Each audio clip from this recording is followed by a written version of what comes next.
자, 수험생 여러분 안녕하십니까? 고득점 제조기, 합격 제조기 중개사법 최상조입니다.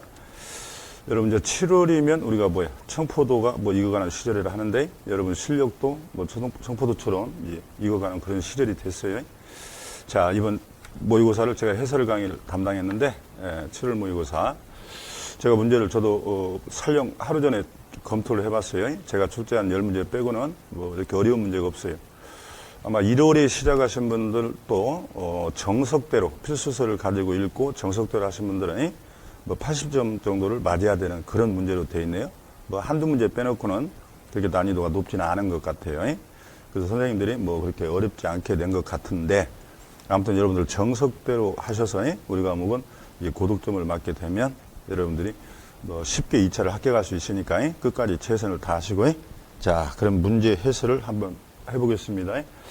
자, 1번 문제 같은 경우는 1번 문제 용어로서 항상 나오는 것이죠. 용어에. 그래서 간단하게 보는데 틀린 것을 모두 찾아보세요. 그랬네요. 틀린 것을 찾아보세요. 요거 여러분들 1번은 몇 번으로 답을 체크하셨나요? 1번. 여기 보면은 일단은 답은 3번으로 기억하고 여러분들이 디귿을 체크를 했어야 되는데 자, 이 기억에서는 뭐가 틀렸을까요? 보조원은 공인중개사 아닌 자로서 이건 맞죠? 보조원은 항상 여러분 2단을 차지하여 공인중개사 아닌 자면 중개보조원이고 공인중개사로서 시작하면 무조건 소속 공인중개사니까 간단하게 처리할 수 있고요. 두 번째 확인할 것은 중개 업무 수행이죠. 요게 틀렸죠. 소속 공인중개사는 계약서나 확인설명서를 작성할 수 있다 이 말이죠. 그래서 개업공인중개사 업무와 동일하게 할 수 있는 것을 중개 업무 수행이다 이렇게 생각하셔야 돼. 그래서 보조원은 할 수 없으니까 틀렸고 자, 디귿번은 뭐가 틀렸을까요? 중개란 중개 대상물에 대하여 당사자 간의 매매, 교환, 임대차에 관한 행위 알선. 자, 바로 틀렸네요. 매매, 교환, 임대차뿐만 아니라 그 밖의 권리 요걸 빠지면 안 돼요. 그래서 여러분 민법 시간에 공부하는 그 밖의 권리는 용익물권, 담보물권을 포함하는 개념이에요. 그래서 용익물권에 지상권, 지역권, 전세권, 특히 시험에 많이 나온 담보물권 중에 저당권 이런 걸 알선하는 것을 우리 중개 그랬기 때문에 매매, 교환, 임대차만을 의미한다는 것은 바로 틀렸다는 걸 알 수 있어요.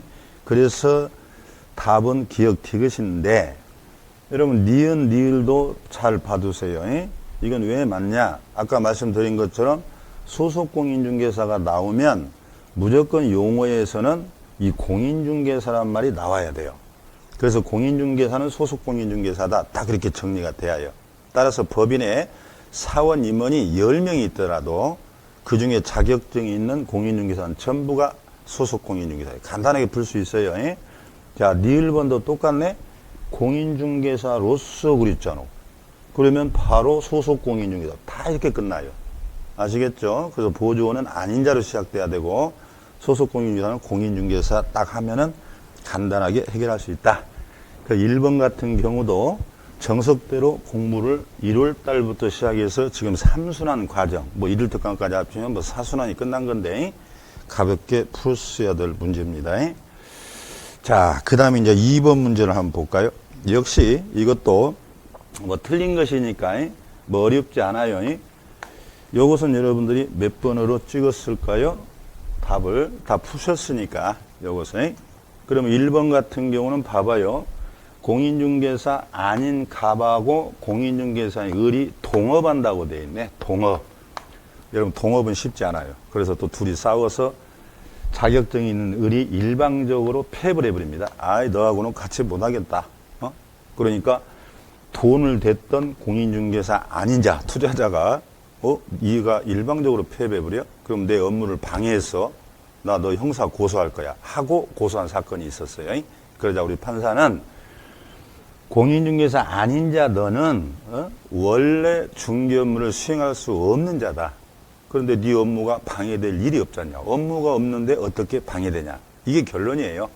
그러니까 자격증 있는 개업공인중개사가 일방적으로 폐업을 해버리는 것은 본인의 권리를 포기한 거지.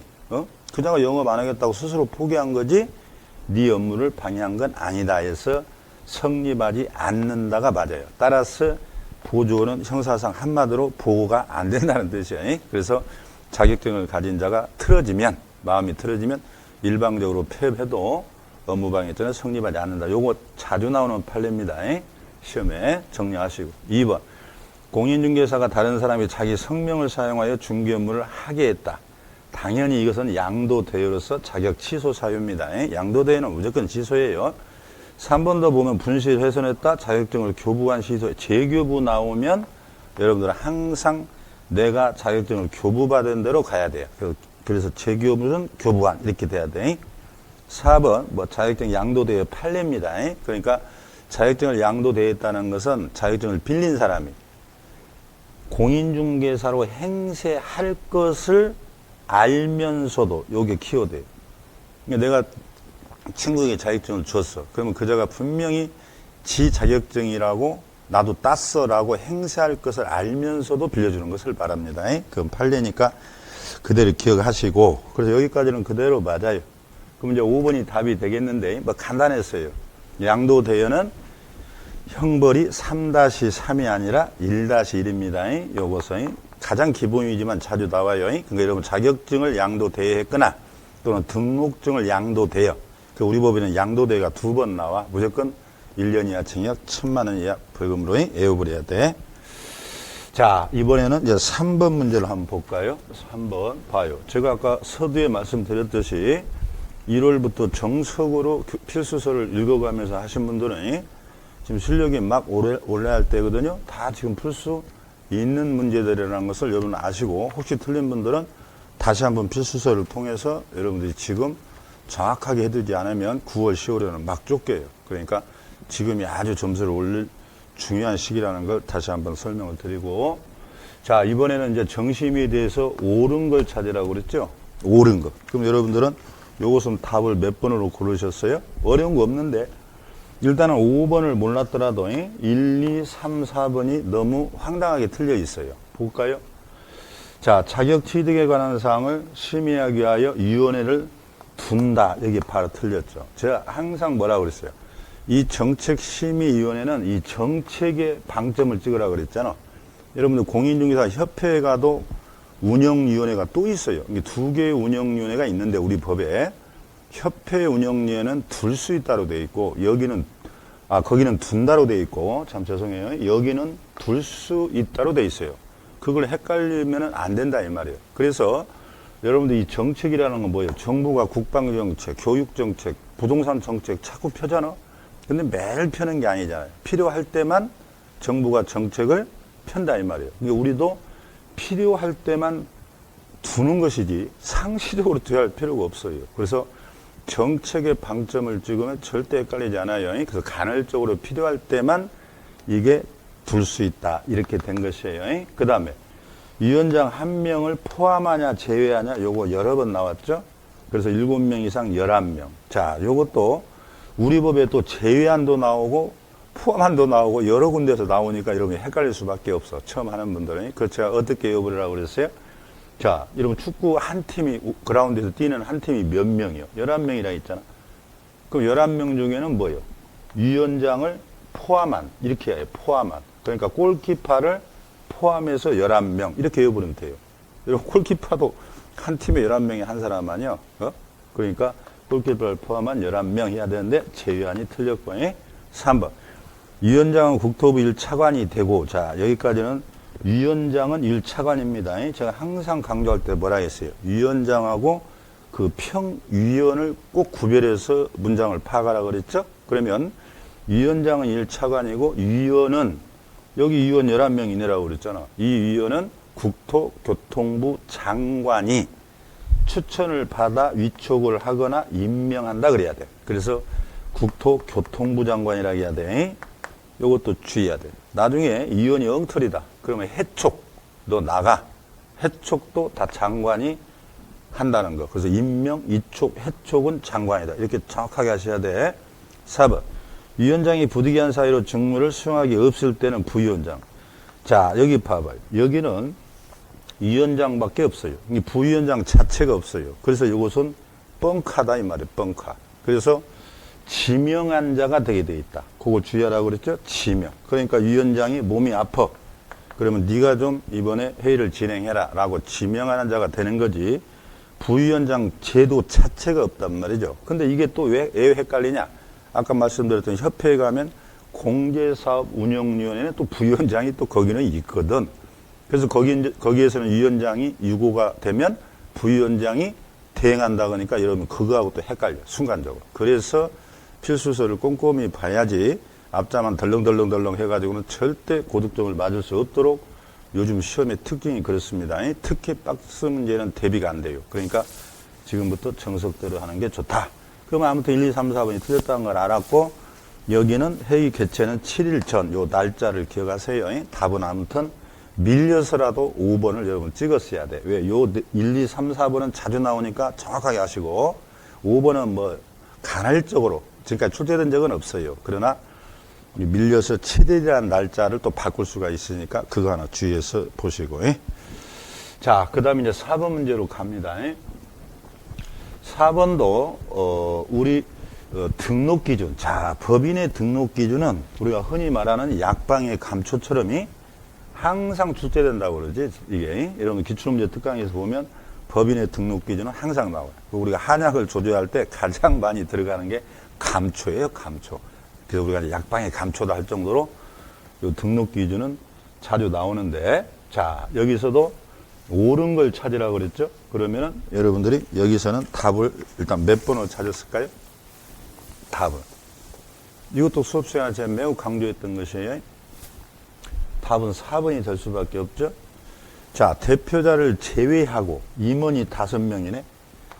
임원이. 그러면은 몇 명 이상이 자격증이 있어야. 요거 많이 나와요, 시험에. 우리는 3분의 1 이상이니까 6명이면 딱 여러분 떨어져, 2명으로. 어? 그럼 5명도 역시 2명이야겠지.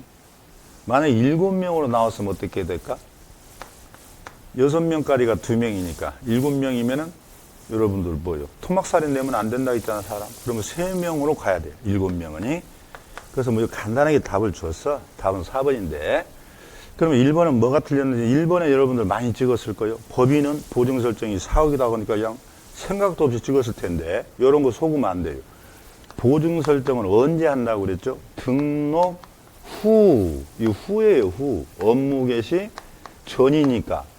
지금 등록하기 위한 요건, 기준을 물었는데 벌써 보증이 나오면 시기적으로 맞지가 않아요. 등록하고 나서 보증 설정하는 거예요. 그러니까 요것은 기준하고 무관하다 해서 속으면 안 돼. 그 다음에 대표자 임원 또는 사원 전원이 예방교육이 아니라 이제 실무교육이고, 그 다음에 사회적 협동조합은 안 된다는 거 몇 번 나왔죠? 우리는 여러분들이 법인이 돈 벌기 위한 영리 법인이어야 돼, 영리. 이제 사회적이란 말에 들어가면 비영리 조합이에요, 비영리. 그러니까 봉사활동 조직이라니까 요것은 성격이 안 맞으니까 할 수 없는 것이야. 그 다음에 5번. 사무소 확보는 소유권이 틀렸죠. 우리는 사무소는 남의 건물 사용대차나 임대차, 빌려서 내가 사용할 수 있는 권리만 확보하면 돼요. 그러니까 소유권을 확보라는 것은 건물을 사야 등록해 준다는 거예요. 그럼 돈 없는 사람은 등록도 못 하겠는데? 말이 안 되죠? 그래서 답은 4번으로서 다 맞췄어야 될 문제입니다. 자, 5번 문제 하나 볼까요? 법령에 관한 설명으로, 자, 또 역시 옳은 것을 또 물었어요. 옳은 것을. 자, 5번은 또 여러분들이 답을 몇 번을 했을까요? 5번. 옳은 것 찾으라 했는데. 여기도 보면 일단 답이 5번이에요. 왜냐? 여러분들 이거 주의하라 했어요. 공인중개사 자격 없는 자가 우연한 기회. 여러분들을 말해요. 여러분들이 우연히 당구장을 친구에게 소개했다. 그냥 놀다가 자격증도 없는데. 또 우연히 식당을, 우연히 커피숍을 여러분 소개할 수 있어요. 그러자 친구가 야, 내 식당, 내 커피숍 다른 친구에게 네가 소개해서 매매되면 내가 1,000만 원 줄게 라고 약속을 했단 말이에요. 그러자 내가 친구들한테 입소문을 내서 이렇게 해갖고 우연하게 중개가 됐네. 친구가 친구 커피숍을 인수했어. 내가 그걸 중간에 개입해서 알선했어. 그리고 친구가 1,000만 원 준다고 하니까 내가 좀 신경을 썼지. 이런 경우에 지금. 그럼 1,000만 원을 줘야 되냐 이 문제거든. 우리가 사람이 뭐예요? 화장실 들어갈 때고 나올 때고 다르다고 1,000만 원 준다 해놓고 안 준 거야, 이제. 막상 커피 좀 소개해서 팔았는데. 그러자 친구가 친구를 상대로 소송을 제기한 거예요. 그러자 우리 판사는 뭐라 하겠냐? 우연히 한번 해가지고 보수 약정한 것은 유효하다 그랬어요. 유효. 그것은 미풍양속에도 맞다는 거예요. 미풍양속. 그래서 주라 그랬어요. 그래서 무효라 할 수 없다 해서 친구는 1,000만 원을 줘야 돼. 그러니까 여러분들이 우연하게 친구 거 어떤 부탁을 받으면 열심히 해보세요. 그래서 그럼 너 얼마 줄래? 내가 얼마 줄게. 그리고 그 돈 받을 수 있는 것이에요. 그건 무효가 아니다요. 근데 무등록 업자 이걸 직업으로 해버려. 반복해서. 그건 무효 처리합니다. 그러니까 우연히 하면은 유효. 무등록 상태에서 업으로 계속 반복적으로 그런 일을 하고 다니면 그건 무효 처리해야 되겠죠. 왜냐하면 거래질서 해치니까. 그거 구별하셔야 돼. 그 답이 5번이 되는 거예요. 그럼 1번은 뭐가 틀렸을까요? 소공은 이중소속하면 자격정지. 여러분들 소공 나오면요. 소공이 법 위반했어. 그러면 무조건 자격정지라고 찍어야 되는 거예요. 자격 취소는 딱 한 가지요. 이렇게 외우세요. 소공을 뭐 앞잡다서 외우지 마세요. 제가 수업 시간에 얘기했지. 소공이 법 위반했다면 그냥 자격정지. 근데 얘가 자격정지 받았어. 3개월을. 기간 중에 또 위반하면 이때 자격이 취소돼요. 이제 가중처벌돼버려요. 그래서 소공이 자격 취소가 되는 경우에는 우리 시험에는 자격정지 받아서 기간 중에 또 위반했다면 그건 자격 취소. 그거밖에 없어. 나머지는 그냥 다 자격 정지로 찍습니다. 그렇게 하세요. 뭐 앞잡다서 외우면 더 못 풀어. 자, 그 다음에 2번 등록관청은 등록 신청한 자가 보증 설정 여부를 확인 후 등록증을 7일 내에 교부해라. 말이 안 돼요. 요 7일 또 헷갈리면 안 돼. 자, 여기서 키워드는 보증 설정이에요. 이제 보험 들으라는 거예요. 그러니까 여러분이 등록증을 찾으러 가면 등록한 이후에 찾으러 가면 등록관청에서 당신 보증 설정했어? 즉 보험 들었어? 라고 확인되면 지체 없이 등록증을 줘야 돼요. 그래서 영업하는데 지장이 없도록 해야 돼. 왜 7일을 끌어? 그래서 이것은 지체 없이요. 그래서 틀렸어요. 그럼 7일은 어디서 나왔을까? 여러분들이 자격증을 취득해서 내가 영업을 하려고 등록 신청을 했어. 이제 등록관청에. 그 사람들이 이제 검토하고 현장 나와보고 이 사람이 진짜 자격증이 땄는가 다 확인하는 그 기간이 7일 이내예요. 그래서 등록 신청하면 등록 처분까지가 7일이지 등록증 교부가 7일이 아니요. 등록증은 보험 들은 것만 확인하면 제재수 줘야 되고 등록 신청했을 때 등록됐다라고 서면 통지가 7일이라는 거 여러분 절대 헷갈리면 안 됩니다. 자, 3번. 휴업기간 중에 있는 계공은 다른 계공의 법인의 임원이 될 수 있다? 이거 이중소속이라 안 돼요. 왜냐하면 휴업 중에 또 다른 데 가서 일하면 안 돼. 그럼 이중소속이라 처벌됩니다. 자, 무등록업자에게 토지 매매 중개를 의뢰한 당사자. 자, 요즘에는 좀 덜 하는데 이 무등록 중개업자들이 많아요. 가방 하나만 들고 다니면서 이중개업자, 저중개업자 막 왔다 갔다 하면서 2호선 지하철만 타고 다니면서 또 옛날에는 그랬어. 그래갖고 오피스텔 원룸 이런 거 막 계약서 쓰고 다니고, 그것도 꼭 커피숍 이런 데서. 사무실이 없으니까. 요게 이제 무등록업자의 대표적인 사례예요. 그래서 여러분들이 만약에 무등록업자한테 의뢰해서 오피스텔을 얻었다고 봐봐. 나는 무등록업자인지 몰랐거든. 어쩐지 커피숍에서 계약서를 쓰자고 하더란 말이야. 그래서 이게 걸린 사건이. 따라서 검사는 무등록업자하고 손님 너 이리 와. 너도 왜 무등록업자한테 부탁했지? 너도 처벌돼야 돼. 라고 공소 제기한 사건에서 판사는 이 손님은 처벌할 수 없다 이렇게 된 거예요. 그래서 무등록업자만 처벌이 3년 이하 징역 3천만 원 이하 벌금으로 처벌되지 손님들은 처벌할 수 없다. 이것을 전문 용어로 공범이 아니다 이렇게 하는 거예요. 공동정범으로 처벌할 수 없다 이렇게도 시험이 나오고 그냥 처벌할 수 없다라고도 나와요. 그래서 요 판례도 자주 나와. 그 답은 5번이라는 거 여러분들 쉽게 찾을 수 있는 문제였어요. 지금 그러니까 정석대로 하신 분들은 필수에 다 있는 판례들이고 그렇게 했었으면은 어렵지 않다. 그럼 앞으로 나머지 시험 때까지 3개월 두세 번 더 반복하면 여러분들은 전부 다 시험이 아무리 어려워도 80점 이상은 다 득점할 수 있는 과목이 우리 과목입니다. 그래서 만만하게 봐서도 안 되고 자만해서도 안 돼요. 지금부터 잘 정리하시고. 자, 6번 문제를 볼까요? 5번 문제 지금 방금 풀었고, 자, 6번 문제. 이중 등록하고 이중 소속에 대한 문제네요. 이자 들어가네. 그러면은 제가 항상 뭐라 했어요? 우리 법에 이자 들어가는 것은 5개가 있어요. 5개. 이중 등록, 이중 소속, 이중 사무소. 그 다음에 임시 중개 시설 하나 더 내는 거예요. 임시로. 그 다음에 이중 계약서. 요 5개밖에 없어요. 그러면 이제 이건 제재를 많이 물어. 그 이중 등록하고 이중 소속이 나오면 개공은 절대적 등록 취소. 반드시 취소해버려요. 요 3개는 임의적 취소. 요건 반드시 하늘이 두 쪽이 나도 외워야 해요. 맨날 나오니까. 이중 등록, 이중 소속 나오면 절대적 취소 1-1. 이자 들어가니까 형벌은 1- 이렇게 해버려요. 여기도 이자 들어가니까 1- 이거예요. 요건 공통이에요. 단, 이중계약서만 또 형벌이 없어.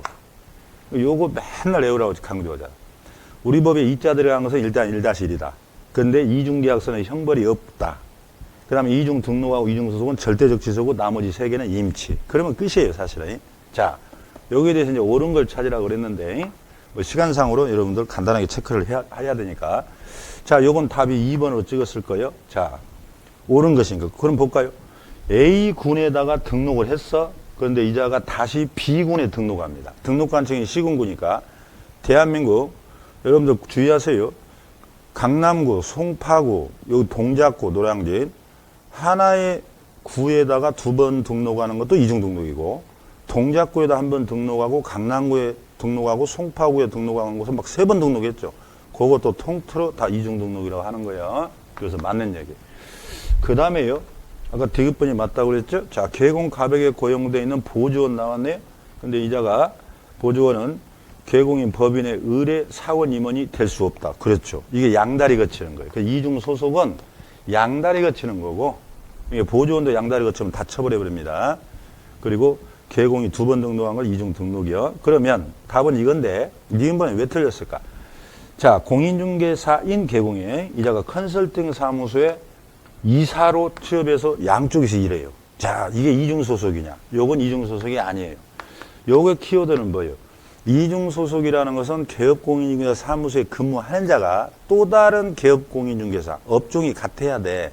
그런데 여기는 업종이 다르잖아. 그러니까 요건 겸업이에요.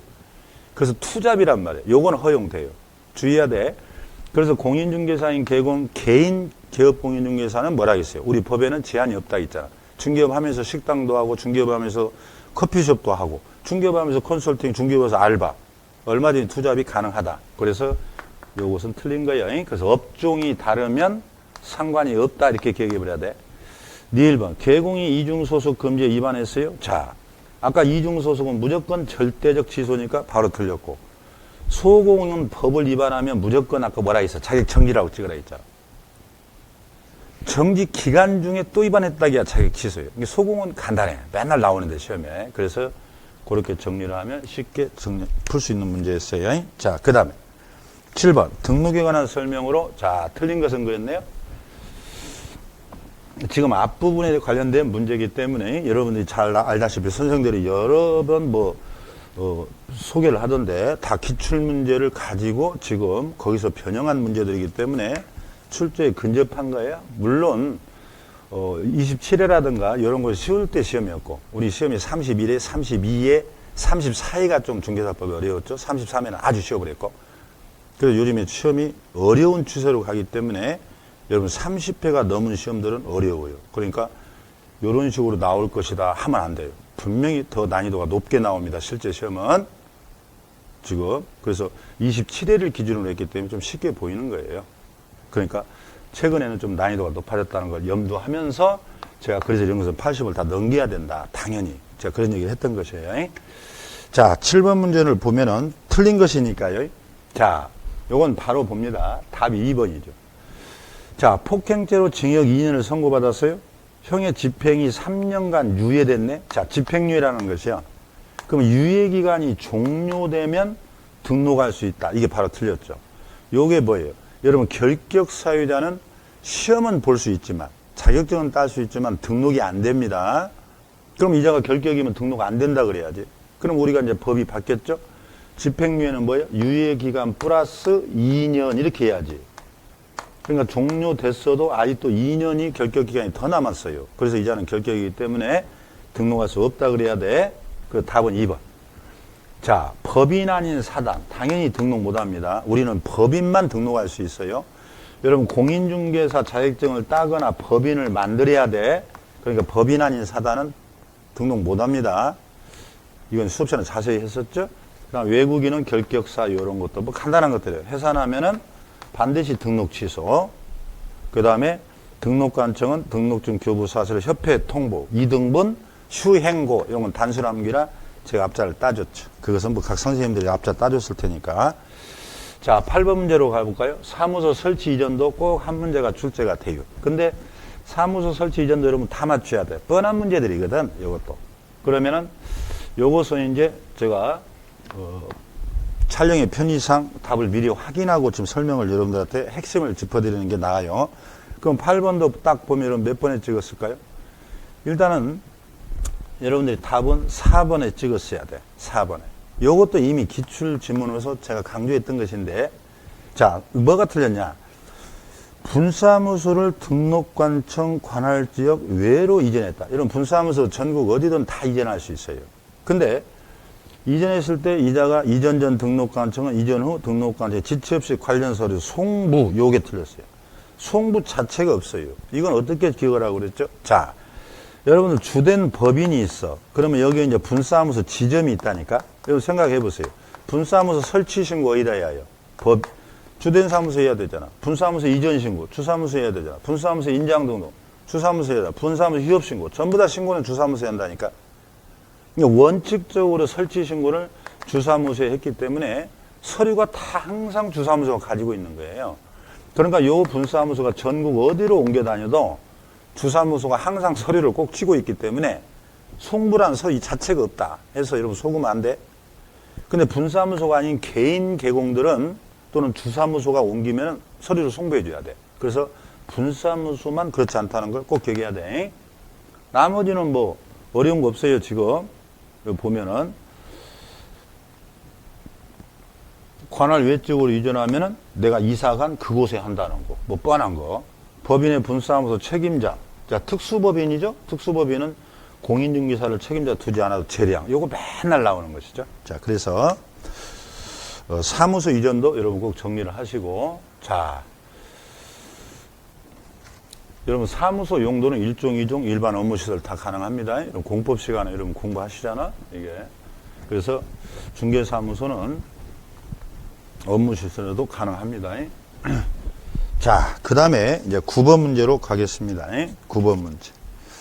자, 중개보조원에 관한 설명으로 틀린 것이니까 보조원은 뭐 어렵지 않죠? 그럼 이것은 여러분들이 답을 이번에 신설된 걸 물었어요. 자, 여러분들 이제 자격증 따야 돼. 이제 보조원들은 쪽팔려서 중개 못하게 돼 있다고 그랬잖아. 이제 쪽팔려서 뭐 하려면 하지. 이제는 중개 업무를 보조하는 경우에 의뢰인에게 나는 보조원이요 라는 사실을 미리 알려야 됩니다. 미리. 만약에 이 고지하지 않으면 과태료 500이에요. 100이 아닙니다. 뭐 요것은 뭐 다 풀었을 거예요. 500. 그 다음에 3번도 5배수를 초과해서 고용 못하게 돼 있어. 보조원. 이것도 우리가 자세히 봤고. 보조원을 종료된 때는 10일이고 고용할 때는 업무 개시죠. 뭐 별거 없습니다. 그래서 요 4번. 여러분들 주의해야 돼. 이번에 우리 확인 설명서 주거용이 7월 10일부터 많이 바뀌었어요. 그럼 여기서 하나 미리 설명합니다. 그러면 손님한테 고지만 하면 끝이냐? 아니에요. 주거용에 반드시 고지했는지 안 했는지를 설명 서식에 또 체크하게 돼 있다. 자, 고지 플러스 서식의 체크까지 기억해 둬야 돼. 이제 주거용은 그렇습니다. 자, 그 다음에 이제 10번 문제 볼까요? 인장 등록도 뭐 매우 쉬운 거 맨날 나오면 여러분 다 맞추죠. 그래서 이 기출문제 출제됐던 시절은 아주 쉬웠던 시험이에요. 자, 틀린 것은 그랬죠. 자, 요것은 답이 4번이 여러분 제재는 여러분들 각 선생님들이 앞자 따서 다 외우라고 하죠. 단순한 게라. 여기는 과태료가 아니에요. 업무정지죠.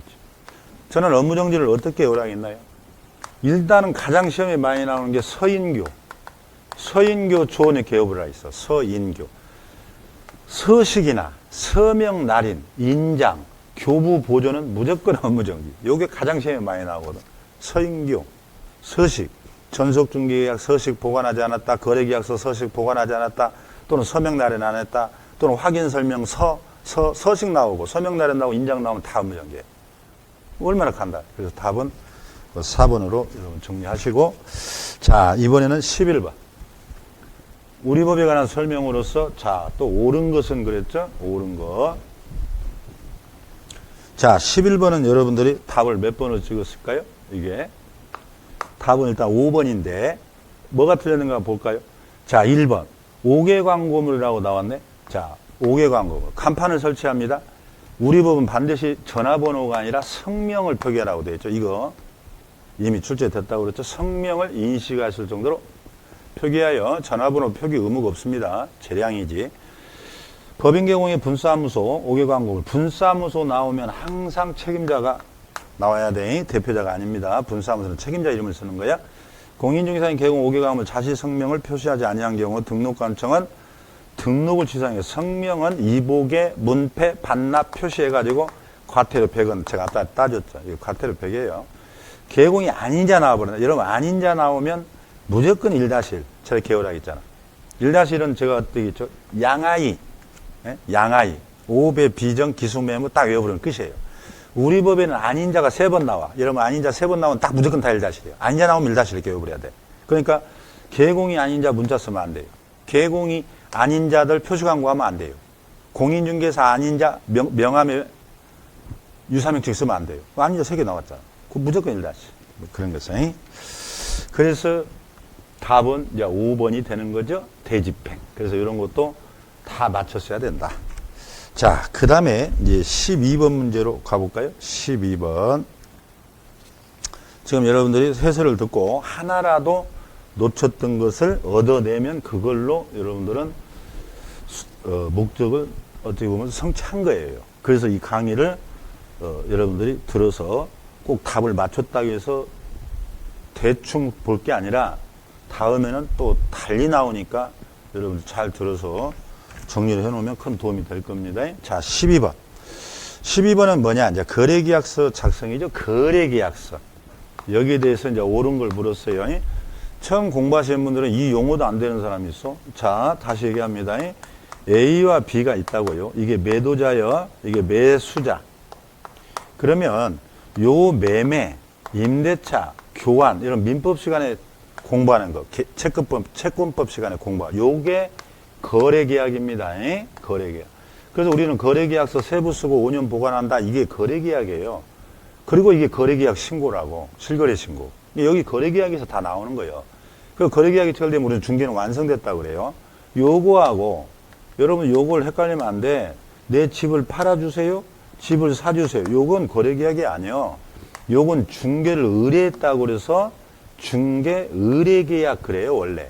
그래서 줄여서 중개계약 그러는 거야. 그러니까 요것은 물건을 의뢰받거나 사람의 고객을 확보하는 게 중개계약이고, 여기는 지금 거래계약을 물었다는 거. 그 중개계약, 거래계약 다 물어요. 그럼 요게 구별이 안 되고는 여러분들이 공부를 했다고 할 수가 없죠? 기본이 안 된 거야. 자, 그러면 요건 옳은 것은 답은 아까 얘기했네. 봐봐요. 서인교. 서인교. 요것만 외우면 돼. 서식이 나와가지고 뭐 보존? 인장, 교부 보존. 나오면 무조건 요건 업무정지예요. 그래서 이게 거래계약서로 바뀌던 전속중개계약서로 바뀌던 확인설명서로 바뀌던 다 업무정지. 얼마나 간단해. 여기 답이 3번이었다고. 이게 하나만 명확하게 알아들으면 답을 알 수 있어요. 그러면 1번은 왜 틀렸냐? 지금 현재 표준서식은 만들어져 있지 않다고. 2번은 왜 틀렸냐? 3년이 아니라 5년, 뭐 간단한 거고. 계약금. 우리 기재사항은 뭐예요? 여러분 집에 있는 매매, 임대차, 교환계약서 이런 거 필요적 기재사항이라고 그래요. 그래서 이것도 단순 암기요. 집에 있는 계약서. 당물계대, 이도조, 확특, 제가 잘 따졌거든. 당물계, 계약금 써야지. 그래서 필요적 기재사항 아니다 했으니까 틀려버렸어요. 그 다음에 분사무소 또 나왔네요. 소공과 분사무소 책임자가 함께 계약서를 썼네. 자, 서명 또는이 틀렸어요. 요것도 주의하라 그랬잖아. 요것도 간단해요. 여러분 우리 법에 서식이 한 막 20가지, 30가지가 나와. 그러면 서명 또는 날이냐, 민 날이냐, 이걸 어떻게 외우냐고. 그래서 제가 뭐라 했어요. 지금 이 거래계약서하고 확인, 설명서, 요 두 개만 미시고, 나머지는 다 또는으로 고르라 했죠.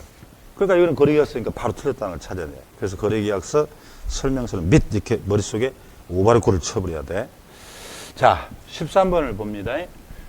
바로 거래계약서가 나오고 지금 말씀드렸던 이번에는 요 중개계약에 대해서 묻잖아. 지금 최근에 31회, 32회, 33회, 44회 연속 4년 나옵니다. 이 중개계약이. 그래서 여기서는 전속중개계약을 물어요. 지금 최근에는 막 일반 중개도 나오는데, 자, 여기에 대한 설명으로 틀린 것을 모두 찾아보세요 그랬네요. 그럼 요것은 답을 여러분 몇 번으로 찾았나요? 뭐 어렵지 않은데 이것도 3번이 되죠. 틀린 거 찾으라 했으니까. 자, 기억번, 개공, 또 바로 나왔잖아. 거래계약서하고 확인 설명서만 미시고 나머지 서식은 다 또는으로 찾으라 했지. 바로 틀렸어. 약정 없으면 뭐 3개월입니다. 이런 거 쉬운 것이고, 개공이 의뢰인에게 전속적 체결을 일주일에 2회 이상, 이게 반대로 되죠. 주의하여. 2주에 1회 이상이에요. 요것도 두 번 출제됐어요. 2주에 1회 이상. 2주일에 한 번은 최소한 서면 통지로 업무 처리 사항을 알려줘야 돼. 반대로 되어 있기 때문에 바로 틀렸다는 거 알 수 있죠. 그래서 세 개가 틀렸네. 네 1번은 유효기간 내에 다른 개공. 자, 전속을 해놨어. 나는 사장님한테만 물건을 드릴게요. 내 거 팔아주세요. 그 대신에 2개월 내에 팔아줘야 돼요. 유효기간을 정해놓고는 다른 개업공인한테 얘기하고 팔아먹어버렸네. 그럼 개공은 뭐예요? 황당하지. 나한테 2개월 기간을 주어놓고. 그러면 개공은 쫓아가서 위약금 주세요. 라고 손해배상을 청구할 수 있다고 그랬어요. 보수의 전액에 해당하는 위약금을 받을 수 있다. 그래서 네 1번은 이제 맞는 얘기가 되죠. 자, 요것도 어려운 거 없잖아요. 지금.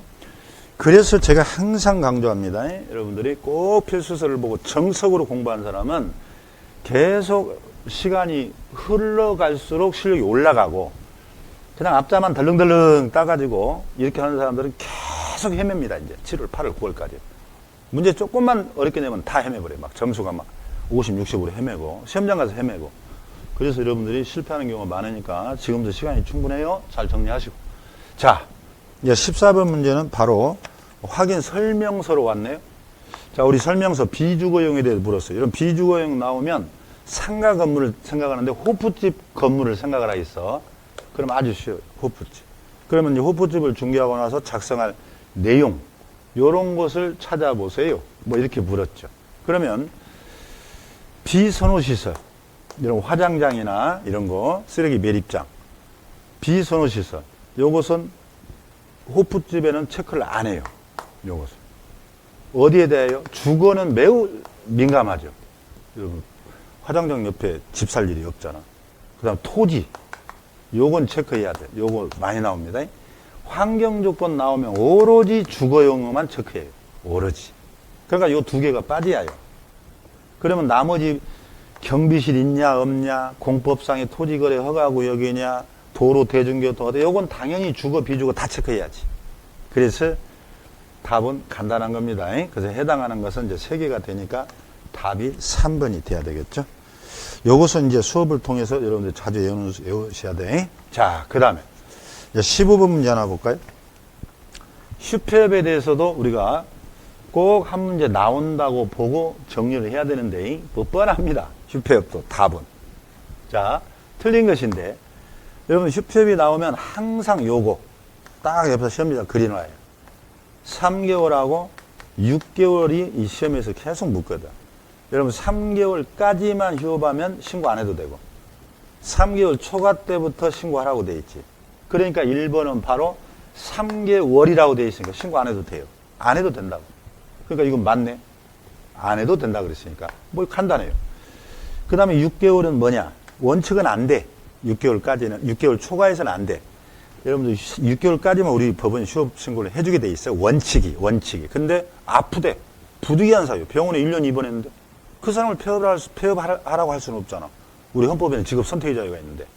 그래서 부득이한 사유가 있냐 없냐가 6개월 기준이에요. 그래서 부득이한 사유가 있으면 6개월 넘어 죽을 때까지 하는 거고, 휴업을. 근데 부득이한 사유가 없으면 6개월까지만 해야 되고 3개월 이전에는 신고할 필요도 없고 이것이 가장 팩트고 두 번째 팩트는요. 방문 신고. 내가 직접 등록관청에 가서 방문해서 하느냐 인터넷 전자문서 할 수 있는 맨날 요거 나와. 그러면 제가 어떻게 여부를 하고 방문 신고는 방빼휴 이렇게 여부를 해요. 충청도 말로 방빼휴 여부면 돼. 폐업하고 처음 휴업 신고만 방문이요. 여기는 전자문서 안 돼. 맨날 요거 나와. 전자문서 되는 것은 이제 뭐예요? 나머지 두 개. 예? 전자문서 되는 것은 휴업 중에 영업을 재개한다. 예? 재개. 휴업하다가 이제 내가 영업을 재개한다 할 수 있잖아. 또 휴업을 연장한다. 변경. 요 두 개는 이제 전자 방문 다 되고 오로지 방문만 되는 것은 방빼유. 그럼 끝이에요. 두 개만 알면 맨날 그걸로 나옵니다. 자, 그러면 이제 문제를 정리해 보면 바로 답이 3번 나왔네. 제가 방금 뭐라 했어? 변경. 그 다음에 재개는 방문, 전자 다 된다 그랬잖아. 이거 안 된다고 틀렸어요. 그래서 방빼휴, 폐업하고 휴업만 전자문서가 안 되고 나머지는 다 된다. 이렇게 돼요. 방빼휴만 외우면 그냥 풉니다. 그 답은 바로 3번이에요. 그 다음에 뭐 부득이한 사 6개월 초과할 수 있잖아요. 그럼 맨날 3개월, 6개월 요거 낸다니까. 그 다음 방빼휴 된다니까. 간단합니다. 정리를 하시고. 자, 그 다음에 16번. 가로에 들어갈래요. 뭐 요런 스타일로 또 나오기도 하죠. 이 숫자. 이런 것 때문에 여러분들이 숫자를 막 죽으라 외울 필요 없어요. 한 문제 나올 똥말똥 하거든, 원래. 그런데 우리가 이제 시험에 자주 나오는 중요한 숫자는 저도 앞자를 다 따서 또 정리를 해주죠. 많이 나오는 것은. 아무튼, 요것은 여러분들이 일단 몇 번을 찍으셨을까? 16번은. 여기는 1번이 되는데요. 자, 보세요. 모니터링이란 말이 나오면 요게 이제 새로 출제될 수 있는 예상 지문입니다. 자, 인터넷 표시광고대에 있어 국토교통부 장관은 모니터링 할 수 있다. 국토교통부 장관이라는 것도 주의해야 돼. 두 번째는 장관이 직접 하는 게 아니라 위탁해서 해요. 그러면 위탁을 받은 수탁기관에서는 이제 모니터링을 대신 한다고. 그걸 장관한테 결과를 계속 보고해 줘야 돼. 그걸 물어본 거예요. 그러면 기본 모니터링은 분기별입니다. 끝난 30일. 이게 1년에 30일. 1년에 이제 분기별이니까 4번 하라는 거예요. 30. 분기별 30 이렇게 외워야 돼. 이렇게. 근데 기본 모니터링도 있고 수시 모니터링도 있죠. 수시. 장관이 지시하는 특정 지역을 집중적으로 모니터링 해라. 그러면 이건 15일이요. 그래서 또 30일만 외우지 말고 15일 같이 기억하시고. 거래정보사업자는 여기 설치 운영 뭐 1년. 그 다음에 개공이 인장 변경 7일. 뭐 요건 다 아시지. 두 개는. 근데 요 첫 번째 거 기본이 30. 긴급성을 요하는 수시는 15일. 이렇게 얘기했습니다. 정리합니다. 자, 그 다음에 이제 17번. 손해배상에 관한 설명으로 또 옳은 것은 그랬네요. 요거 이제 보증제도요. 요것도 꼭 한 문제가 나오죠. 요것도. 그러면 요것은 어렵지 않는 문제예요, 사실은. 그럼 요것은 답을 여러분들이 몇 번을 찍었을까요? 답은 바로 2번이지. 보증기관이 등록관청에 직접 통보죠. 이게 키워드가. 그러면 생략할 수 있습니다. 그러니까 여러분들이 보증설정을 공탁, 공제, 보증보험 셋 중에 하나 선택해서 들었어. 보험에 가입. 그러면 원래 여러분들이 등록관청에다가 내가 신고해야 해요. 4번 들고 와서 나 요거 선택했어요. 라고. 근데 보증기관에 직접 통보하면 나는 신고할 필요 없다는 조문이에요. 답은 2번이고. 옳은 것이니까. 그럼 1번에 여러분 많이 찍었을 거야. 주의해야 돼. 1번은 뭐냐? 중개를 개시하기 전에, 요게 이제 틀렸는데, 설명에다 키워드 쳐야 돼. 설명. 여러분 주의해야 돼. 보증 설정을 업무 개시 전에 보험을 들으란 얘기고, 설정은 업무 개시 전에 해야 되고, 설명은 중개 완성 후에 하는 거예요. 그래서 요게 틀린 거예요. 자, 여러분들 봐봐. 개공이 중개가 완성됐어. 그럼 손님에게 뭘 줘야지? 계약서 줘야 되잖아. 임대차 계약서. 그 다음에 뭐 줘야요? 확인? 설명서 줘야 되잖아. 그 다음에 또 뭐 줘야 돼? 그 다음에 지금 보이는 보증서 사본 줘야 돼. 교부. 요거 줄 때 설명을 해야 돼. 그러니까 요 세 개의 서류는 다 뭐예요? 중개가 완성된 후에 주는 거잖아. 계약서 쓰고 나서. 그러니까 여기가 완성된 때 이렇게 해야 돼. 즉 구체적으로 의역을 하면 완성 후 이렇게 돼야 돼. 이게 천이 틀렸어요. 그러니까 완성되고 나서 요 보증서 줄 때는 내가 보험을 얼마짜리 들었어요? 2억.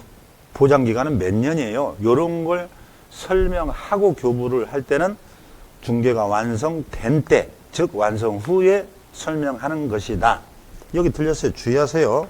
그거 꼭 필수서에 가보면 잘 정리되어 있지? 자, 그 다음에 3번.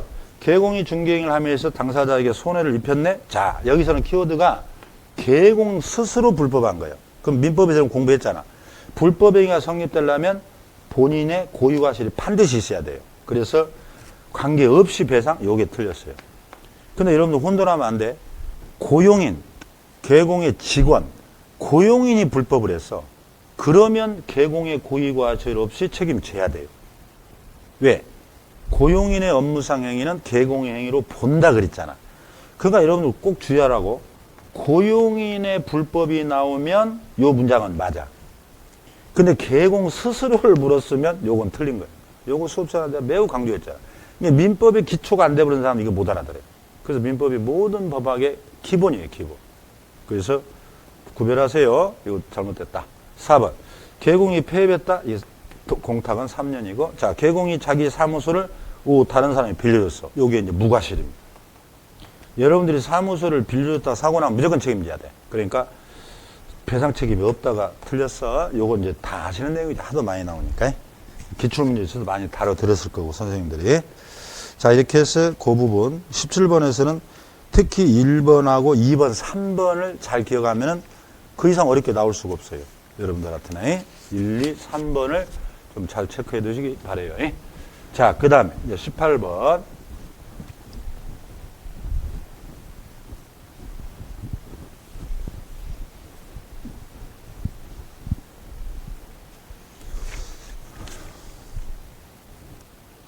자, 18번은 뭐 과태료 부과사유입니다. 과태료. 요것은 사유하고 징수권자를 동시에 묻는 경우가 많죠. 여러분, 자격증을 계시는 이복의 과태료 100입니다. 요건 다 개공에 대한 문제니까 다 등록관 측에서 해야 되니까 바로 틀렸죠. 그래서 틀린 것이니까 답은 뭐 1번. 여기 보조원이 고지하지 않았다. 보조원도 등록관청의 감독권자니까 감독권자가 다 부과하는 거예요. 그러니까 요건 맞아. 그 다음에 연수 교육하면 시도지사니까 맞고, 교육. 그 다음에 아까 설명하라 했잖아. 보장에 관한 설명. 내가 얼마 가입했어요? 기간은 얼마였고. 이게 설명이라니까. 중개 완성된 후에. 요거 등록관청에서 감독권자의 거래정보망은 장관이 감독권자니까 장관. 그러니까 이 부과 징수는 담당자, 감독권자가 부과한다. 기억해야 돼. 그럼 1번은 아까 과태료 100이라 했지. 금액도 같이 물어볼 때가 많아요. 미리 고지 않으면 여기 500이네? 이렇게 장마철이라 잘 끊어지네. 분필이. 500. 그 다음에 이렇게 설명 아까 하지 않았죠? 과태료 100이에요. 이복에. 여기 장관 나오면 무조건 500밖에 없어. 운영기준. 그래서 이런 것도 정리를 해둬야 됩니다.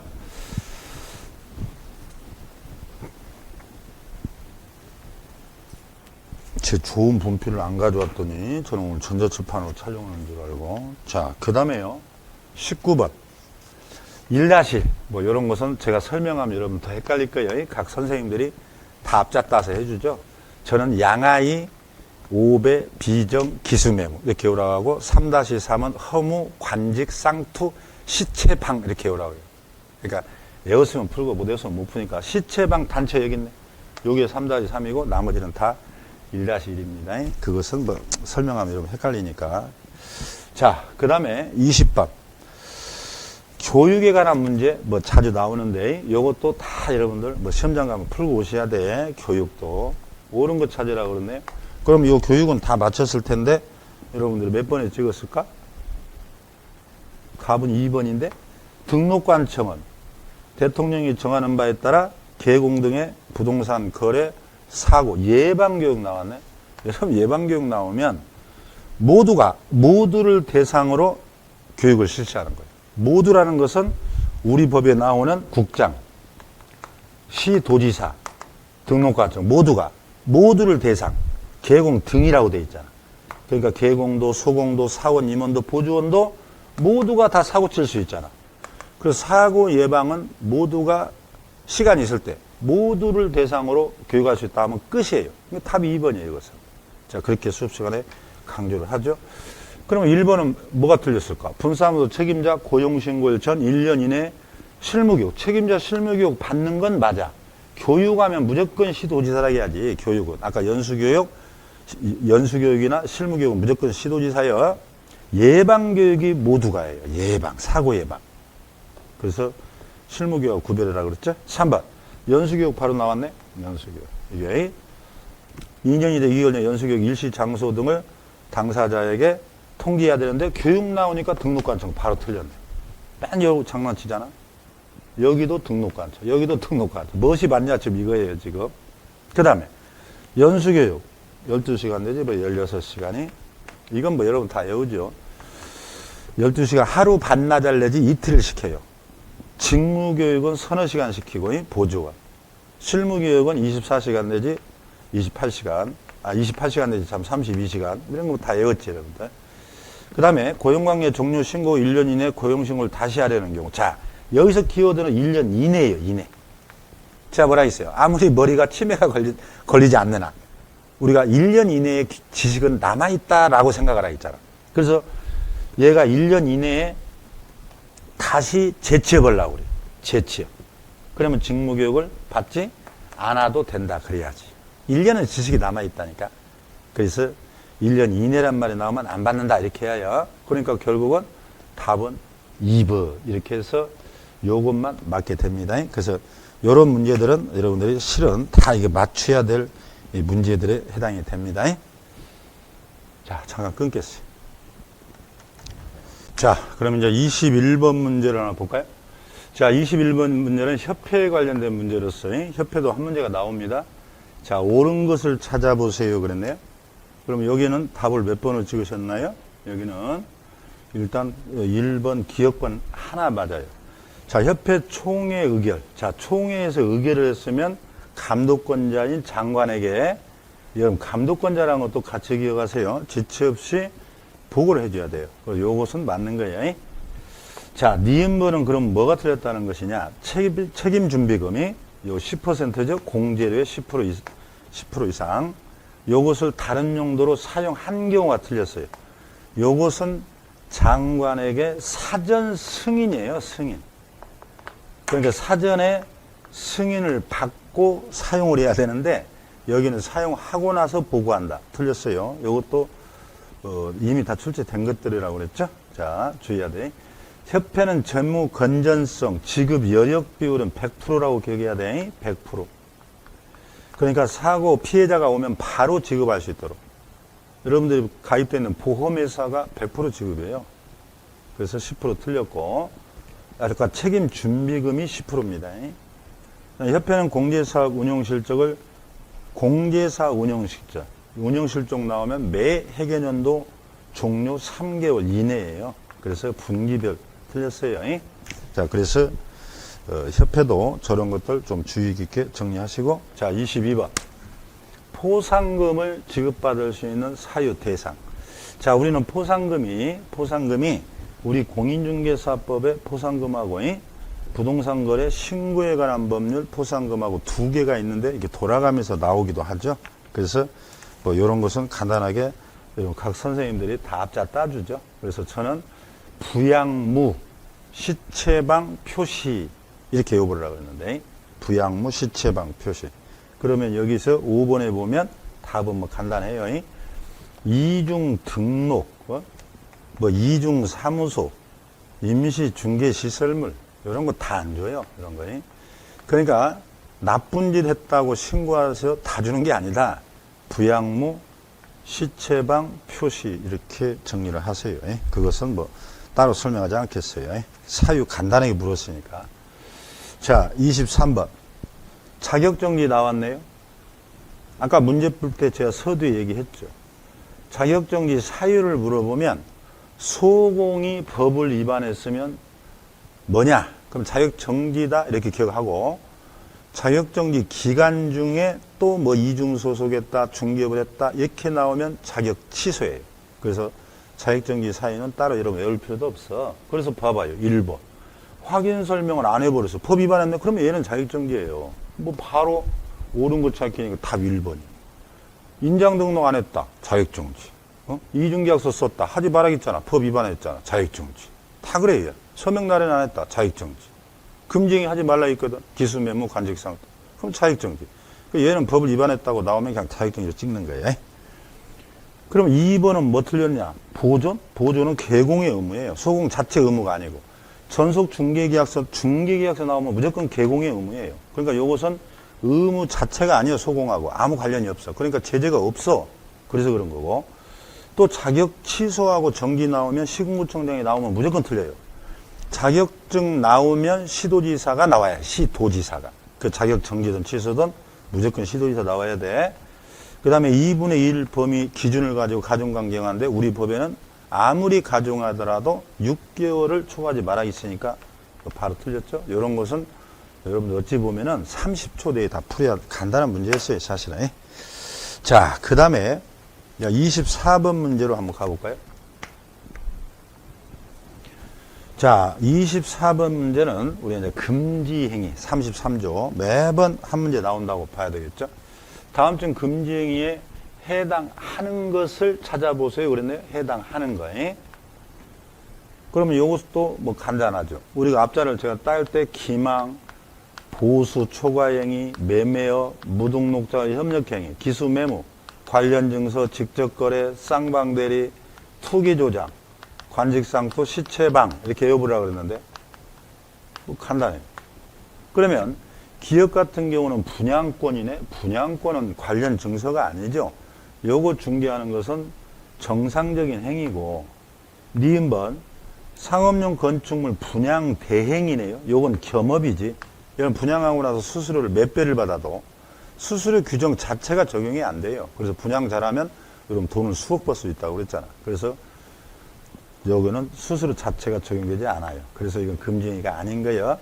그러면 부당한 이익을 얻을 목적으로 시세 조작이네. 그 시체방 저는 이렇게 앞자를 땄죠. 그 다음에 이제 중간생략 미등기 전매 투기 관직 쌍투. 그러면 디귿 니을이 금지행위를 찾으라 했으니까 디귿 니을. 요것은 당연히 금지행위가 되고 답은 뭐 2번이 되겠죠. 이런 것은 다 풀었겠죠. 그 다음에 25번. 25번도 이제 절대적 등록 취소 사유하고요. 여러분들 자격 취소 사유는 시험에 아무튼 반드시 나온다고 보셔야 돼. 그래서 등록을 취소하여야 하는 경우니까 절대적 취소예요. 요건 제가 최근 양의사 이렇게 전화 외웠어요. 양의사 업무 5배 부결 요것만 외우면 답 나와버려요. 그래서 절대적 취소는 여러분들 쉽게 다 맞추셔야 됩니다. 바로 1번이 보조원은 5배 5명 초과하면 안 되죠. 그러니까 절치네. 5배. 그 다음에 2 이상의 사무소라고 나오네. 이중사무소네. 자, 다시 얘기해 볼까요? 아까 한 거. 우리 법에는 이자 들어가는 게 5개가 나온다. 그래서 이중 등록하고 2번 등록하는 거. 이중 소속. 요 2개가 절대적 취소고. 나머지 3개는 무조건 임치에다 찍으라 그랬잖아. 그러니까 사무소니까 요건 임치가 돼야 돼요. 임시중개시설물, 이중계약서 이 3개는 임치가 돼. 그 다음에 디귿법. 최근 1년 이내 이 법에 의하여 이제 가중처벌 나왔죠. 상습법. 2번 업무정지 받았네요. 그리고 일의 과태료를 받았어. 그래서 여기서 항상 여러분들이 다시 해서 꺼내야 돼. 문제 풀 때. 그러면 합치면 제재가 현재 3번째 받은 사람이야. 근데 다시 위반한 걸 봤더니 업무정지요. 그럼 여러분들이 요건 간단해요. 그럼 이 사람이 업무정지가 이미 2번 받았다가 3번째 받았어. 그럼 여러분들은 업무정지 3번 나오면 무조건 절치를 할 수 있어요. 그래서 요건 절치가 됩니다. 그 수업 중에 제가 이거 매우 강조했잖아. 요렇게 3회 받은 자가 말하고 나가다가 업무정지가 나오면 업무정지 3번 되면 절치 골라야 돼. 근데 다시 업무정지가 아니고 과태료가 나왔네? 그럼 3번 받은 자가 4번째 과태료면 임치예요. 업무정지가 아니잖아. 업무정지가 3번이 안 되잖아. 그렇게 푸세요. 그래서 네 1번 봐봐요. 3번 과태료, 3번 지금 기록이 3번이요. 그리고 다시 업무정지. 그럼 업무정지 탈락 1번밖에 안 돼. 4번째 걸리면 이건 임치예요. 간단합니다. 그래서 여러분 이런 문제가 나오면 이 상습범 가정 처벌에서 다시 앞에서 끊어서 업무정지 3번 되면 절치라고 고르면 된다. 간단합니다. 자, 그래서 요것도 답은 절치만 찾으라 있으니까 2번이 되겠죠? 자, 그 다음에 26번. 바로 자격 취소 나오잖아요. 지금까지 기출문제를 분석해보면 제재에서 절대적 취소와 자격 취소가 함께 나오는 경우가 많아요. 그래서 이 제재에서는 자격적 절대적 취소가 거의 80% 나와요. 그러니까 이 부분은 꼭 정리를 하고 가셔야 돼. 자, 26번. 자격 취소에 대한 설명으로 옳은 것은 그랬네요. 옳은 것. 요것은 여러분들이 몇 번에 찍었을까? 자, 얼른 볼까요? 옳은 것 찾으니까 설명을 해보면 자격 취소 처분받은 개공은 중개사무소 소재지 관할 시도지사 반납은 교부하냐. 그러니까 여러분들은 자격 취소도 교부한, 재교부도 교부한, 반납도 다 교부한 시도지사예요. 그 교부한 그랬잖아. 그래서 여기는 사무소가 바로 틀렸죠. 부정한 방법으로 자격을 취득했네요. 자격 취득이요. 요것은 포상금 사유 틀렸어요. 여러분 부정하게 컨닝한 걸 내가 신고했다 이 말이에요. 예를 들어서 친구가 막 컨닝하네 신고해버렸어. 그럼 의리 없다고 보여? 뒤지게 얻어맞기만 하지 포상금 안 준다 이렇게 기억하라 있잖아. 그래서 부정 등록이 포상금 사유여. 자격 취소는 얻어맞기만 해. 3번. 시도지사가 자격 취소 처분을 한 때는 5일 내에 협회 통보 아니에요. 5일이라는 숫자가 자주 나오죠. 여러분 시도지사 서울특별시장이 자격을 취소했네. 그러면 다른 시도지사 그 다음에 국토교통부 장관에게 통지하는 거예요. 협회가 틀렸어. 이제 모자 벗겨보라고 그랬지. 서울에서 취소되고 다른 지역에 가서 시험 보러 올까봐 다 통보해 놓는다고 그랬어요. 자, 4번. 자격증을 교부한 자와 사무소 관할 시도지사가 다르네? 요거 자주 묻지. 그러면 자격 취소하려면 반드시 뭐요? 청문이란 절차를 거쳐야 돼. 그러면 절차를 누가 하느냐? 증인이 많은, 참고인이 많은 사무소에서 하는 거예요. 그리고 최종적으로 취소만 아까 교부한 자가 하고, 그러면 취소된 자는 반납도 교부한 자예요. 이렇게 연결돼. 그 교부한이 취소하고 교부한에게 반납한다. 꼭 머릿속에 오바르크를 치야죠. 그러면은 뭐 1, 2, 3, 4번 다 틀렸으면 옳은 거 찾으니까 답이 5번이 되겠네. 공인중개사 직무와 관련해서 형법상 횡령죄, 취소 사유입니다. 여기는 금고 이상이면 취소예요. 징역형도 취소지만 이번에 이제 바뀐 부분이 이렇게 돼. 금고형, 징역형 다 취소입니다. 그래서 여러분들이 요 바뀐 부분을 이번에 꼭 기억해야 해. 작년에 바뀌었으니까. 그 형법상의 직무와 관련해서 여러분들 자격 계약서를 이조 변조했거나 범죄 단체를 조직했거나 그 다음에 횡령 배임죄 요게 여러분 자격 취소 사유. 그래서 빌라 사기 사건 때문에 요 조문이 긴급히 신설된 거예요. 답은 5번. 자, 그 다음에 27번. 수수료 납부 대상에 해당하는 거. 수수료. 여러분 수수료는 원래 이제 조례나 또는 법에 규정이 있어야만 받을 수가 있다는 걸 기억하셔야 돼. 그러면 법에 있거나 그 내용을 찾으라는 거예요. 그러면 여기는 간단해요. 장관이 시험 볼 때는 장관이 정하는 수수료를 내야 되고, 등록할 때 시군구 조례에 따른 수수료 내야 되고, 지정은 안 내고, 자격증 재교부 시도지사가 정하는 시도 조례예요. 그 다음에 고용신고 안 내고, 그래서 세 개가 내는 건데, 여기서 주의해야 돼요. 요것은 장관이 정해버려요. 조례가 아니에요.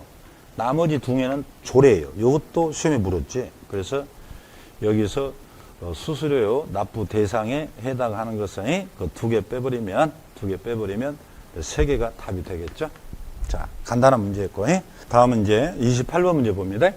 부동산 거래 신고에 관한 설명으로 틀린 것은 그랬죠. 자, 이것은 답을 몇 번으로 찾으셨어? 5번이죠.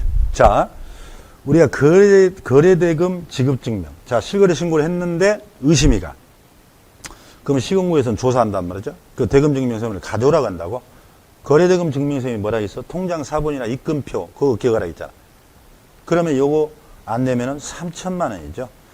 우리 실거래 신고에 대한 제재는 3천만 원짜리 이하가 있고 500만 원 이하, 취득가액의 10% 이하, 그 다음에 100만 원 이하가 있잖아요.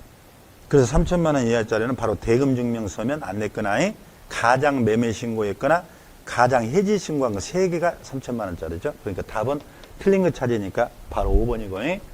자, 1번 같은 경우는 쉽고 2번 봐요. 허가구역 내에서 허가를 받았네? 허가를. 그러면 실거래 신고를 해야 되냐? 별도로 해야죠. 자, 우리 허가는 투기 방지가 목적이고 이렇게 얘기한다니까.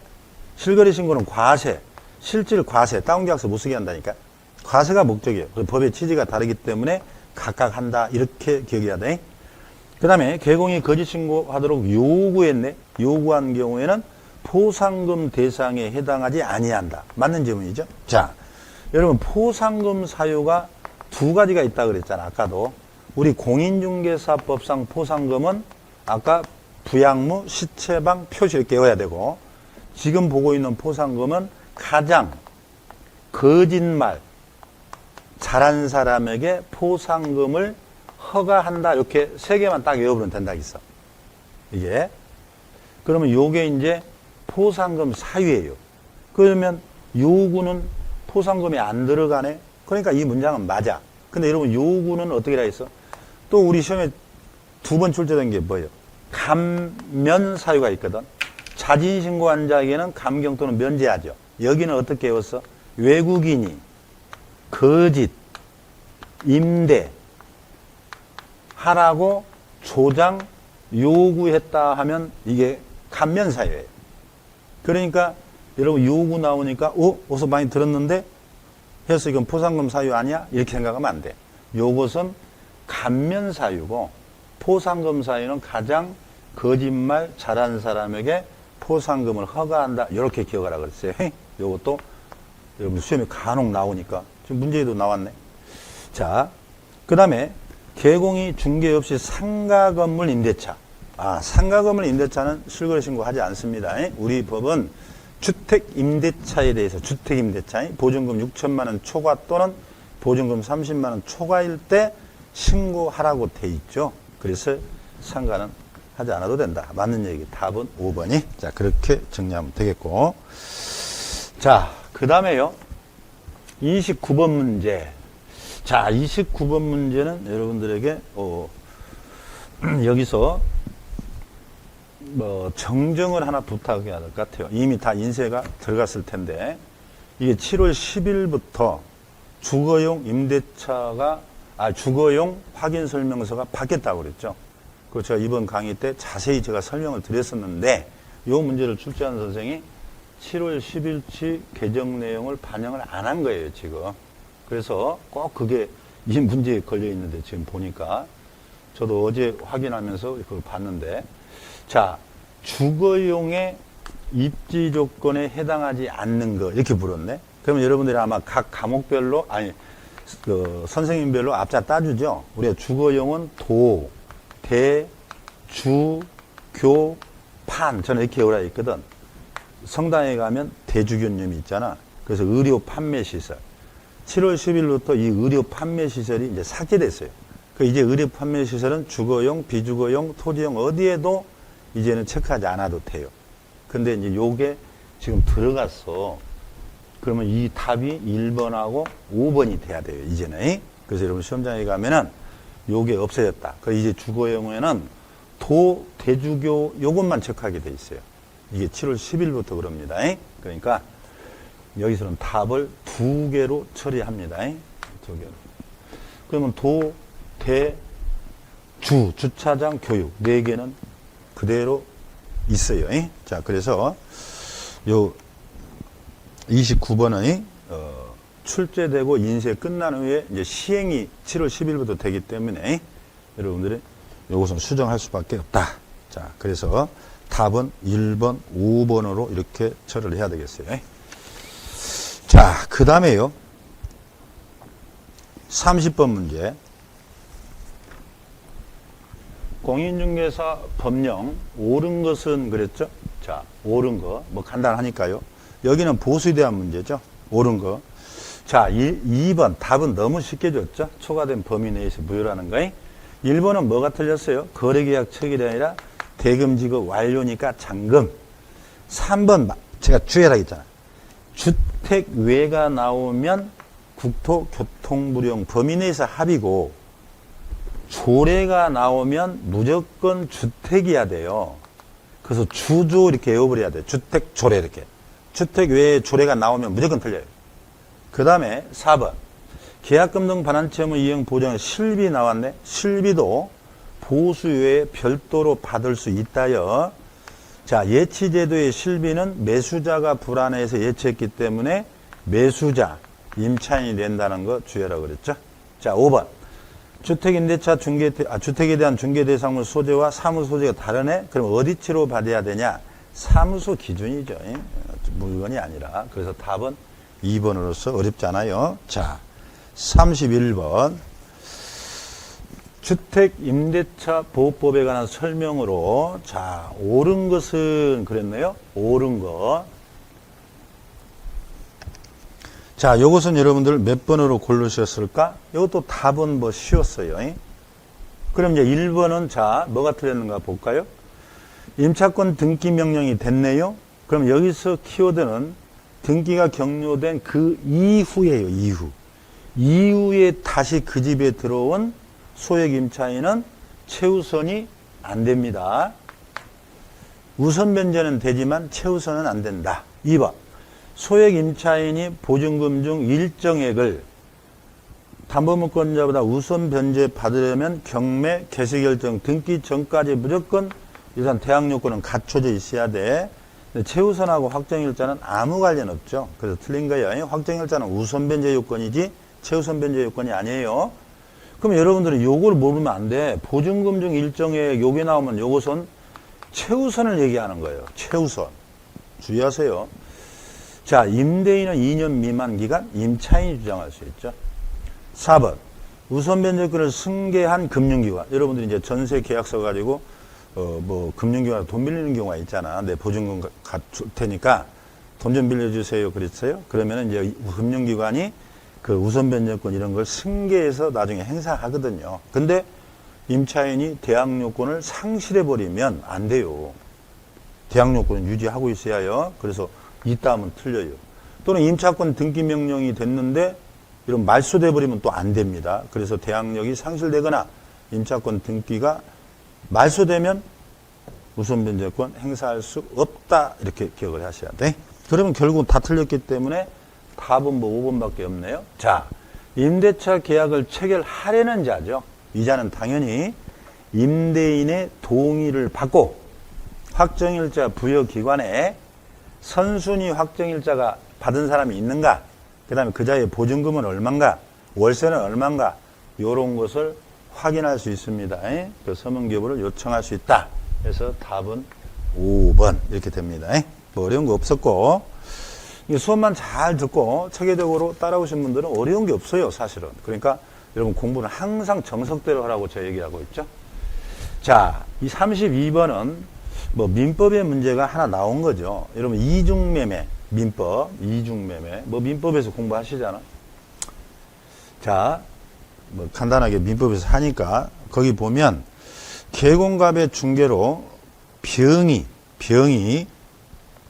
거기 보면 을소유 주택을 매수하죠. 그러니까 을 소유를 병이 매수했다고 돼 있네. 그리고 을이 병에게 계약금 중도금까지 다 넘겼네요. 중도금까지 넘어가 버렸어. 그리고 나서 계공갑은 을이 이걸 다시 정에게 매각한 사실을 알았다. 그러니까 을의 소유자가 병하고 매매하고 또 정한테 또 제2 매수인이네. 요게 이제 여러분들 이중매매 아니야. 이중매매는 자 봐봐요. 그러면 정이 3자지 이 매수자 을과 병 사이에 매매계약이 있음을 알았다. 요게 키워드죠. 알았다는 사실만으로 이 두 사람 간의 매매는 무효냐? 그렇지 않아요. 틀렸어요. 알고도 나한테 파세요라는 요청, 적극 가담이 있어야 돼. 그럼 반사회적 행위로 그때 무효가 되고 이중매매 했다는 사실을 알았다는 것만으로는 무효가 안 됩니다. 이거 민법에 많이 나오지. 그러니까 이거 틀렸고. 2번 특별한 사정이 없는 한 병정. 그러니까 첫 번째 매수자하고 두 번째 매수자하고 누가 소유권을 취득하냐. 그럼 이중매매는 먼저 소유권 등기를 한 자가 취득한다고 그랬죠. 니은번은 맞네. 디귿번 특별한 사정이 없다면 을은 자 병으로부터 받은 계약금. 그러니까 이중 지금 매도자지 을이 나쁜 사람이지. 이자가 계약금 배액 중도금을 반환하고 병과 매매계약을 지 맘대로 해지할 수 있다? 안 돼요. 여러분 민법 565조에 가면은 그런 게 있죠. 계약금이나 그러니까 계약금이나 물건을 해약금 또는 보증금 명목으로 교부한 자는 이행의 착수 전까지 그 준 것을 배액을 상환하고 받은 것을 배액을 상환하고 준 자는 그걸 포기하고 해약할 수 있다고 되어 있거든. 이행에 착수하기 전까지만 그래요. 근데 여기는 이미 중도금이 넘어가 버렸잖아. 이행에 착수가 들어가 버렸어요. 그 지멋대로 해제 안 됩니다. 해약금 해약은 안 돼요. 여러분 잘 아시잖아. 그럼 이건 이제 법정 해제나 약정 해제 사유가 없으면 해제 못 한다는 뜻이죠. 이게. 그래서 해약금 해약은 안 됩니다. 배액주. 결국 맞는 것은 뭐 니은번 하나. 민법 문제가 나온 거예요. 자, 제가 가급적이면 수업 시간에도 제가 민법을 많이 설명을 해줍니다. 수업 시간에는. 왜냐하면 우리가 관련된 게서 이렇게 한 번씩 나와버리거든. 근데 여기서는 뭐 자세히 설명할 수는 없고. 자, 이제 33번. 자, 요것은 상가 임대차. 요런 문제가 요즘에 유행이죠. 민법에서도 뭐 이런 거 자주 나오던데. 보면은 서울에 있는 갑소유 상가 나왔죠? 상가. 을이 보증금 3억에 700만원 월세. 이게 뻔한 거죠. 그럼 이거 환산하면은 10억이 되네. 그러니까 매번 문제가 나오면 이 10억짜리 상가를 가지고 문제를 만들어요. 왜냐하면 서울은 9억 이하. 9억 이하일 때 상인법이 적용되거든요. 그러면 9억을 초과한 10억은 상인법이 적용이 안 되거든. 원칙을 말하는 거야. 1년으로 계약했다. 틀린 것은 그랬어요. 자, 여기서 여러분들 일단 정리를 해야 될 게 뭐냐. 서울은 9억 이하인데 10억짜리 상가가 나왔다. 그러면요, 예외적으로 10억이 되더라도 상인법을 적용해 주는 게 있어. 3번 3기, 그 다음에 대항요건, 그 다음에 권리금, 그 다음에 계약갱신요구권. 요 4개가 대표적이에요. 표준계약서 뭐 이런 거 시험에 안 나오지만. 그래서 3기의 차임에 연체하면 해제, 대항요건 인정, 권리금 인정, 계약갱신요구권 최초기한 포함 10년 인정이에요. 근데 9억을 초과했기 때문에 10억 상가는 적용 안 되는 거. 요게 이제 시험에서 여러분 많이 나오지. 그럼 첫 번째로요, 우선 변제 인정 안 돼요. 그 다음에 임차권 등기명령. 요거 안 돼요. 보증금 못 받았다. 등기명령 안 돼요. 최단기 1년 보장 안 돼요. 최단기. 요거 안 됩니다. 그 다음에 대표적인 이런 묵시적 갱신 인정 안 돼요. 요것만 알면 요 민법, 우리 법 다 풀어요, 사실은. 요건 적용되는 거. 요건 안 되는 거. 요거. 수업 시간에 뭐 자세히 하지만. 그러면 여기서 이제 답은 일단은 시간 관계상 여러분 4번이 답이 될 수밖에 없어요. 갑과 을 사이에 아까 임대차 계약이 원래는 지금 여기서 보면은 1년으로 되어 있거든. 그럼 1년간 임대인과 임차인이 아무 말 없이 기간이 지나버렸어. 그럼 이제 묵시적 갱신이 되느냐? 아까 안 된다 그랬어요. 그래서 1년으로 본다. 여기 틀려요. 이게 최단기란 뜻이에요. 최단기. 최단기도 인정 안 되고 묵시적 갱신 인정이 안 됩니다.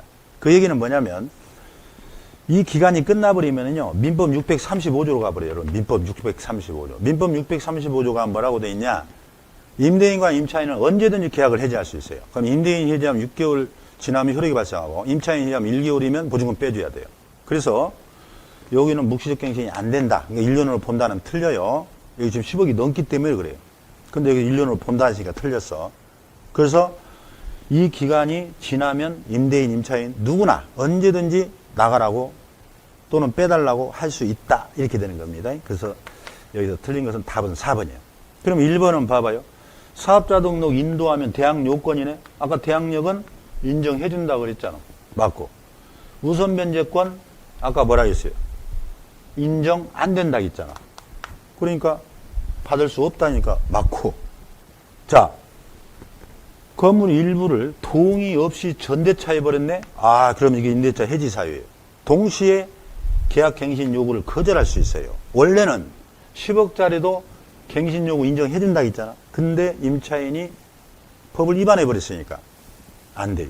아마 여러분들 요 문제는 좀 어려웠을 거예요. 그러니까 제가 아까 두세 개 빼놓고 다 맞춰야 한다고 그랬어요. 근데 지금 잘 보세요. 상가임대차, 주택임대차 제가 수업 시간에 얼마나 자세히 설명해요. 경매나 매수청 대리. 그쪽에서 여러분 많이 틀리니까. 그걸 지금 보면 다 알 수 있어. 그래서 여기는 원래는 계약갱신 요구가 되는데 동의 없이 했기 때문에 법을 위반했기 때문에 안 되는 것이요. 그래서 임대인 쪽에서는 당연히 거절할 수 있게 되는 거예요. 이게 맞는 문장이야. 자, 그 다음에 5번 하나 볼까요? 계약갱신 요구에 대해서 자, 증액이 적용이 안 돼요. 제한이. 원래 주택이나 상가는 5% 이상 증액할 수 없죠. 근데 10억이 되는 상가는 5% 제한을 안 받아요. 그래서 거기 주변에 경제사정 변동, 여러 가지 증감 여부 그런 것들을 고려해서 5%를 초과해서도 올릴 수 있어요. 그래서 답이 5번이 됩니다. 그래서 증액 제한 안 받는다. 그거 하나 기억하시면 돼. 자, 잘 풀어보세요. 한 문제가 많은 걸 시사하고 있어요. 물론 이제 수업 중에 또 자세히 하겠지만. 자, 그 다음에 34번. 매수신청 대리 등록에 관한 내용으로서 자, 틀린 것은 그랬어요. 이것도 어려운 거 없는데 2개 지문 정도가 좀 여러분들이 신경을 써야 되는데 시험에 나올 것 같지는 않아요. 난이도가. 그 제가 두세 문제가 바로 이런 문제였어요. 자, 일단 보면은 여기는 답은 이제 3번인데 틀린 거 찾으라고 그랬죠? 자, 소공 안 된다는 거 다 알고 있고 그 다음에 등록한 개공이 동일 부동산을 여러 사람을 동시에 대리하는 건 금지행위예요. 이건 배신행위죠. 한 사람한테 경매 받아주기로 하고 돈 받았으면 그 물건에 대해서는 그 사람만 해줘야 되는데 물건은 하나인데 사람이 여러 사람한테 의뢰받고 수수료를 다 받아? 배신행위다 했죠? 그 다음에 요건 뭐 4번 큰 의미 없고 5번 볼까요? 개공은 매수전 대리 보수표 보수에 대하여 유임인에게 그렇죠. 유임계약 하기 전에 설명하라고 그랬죠.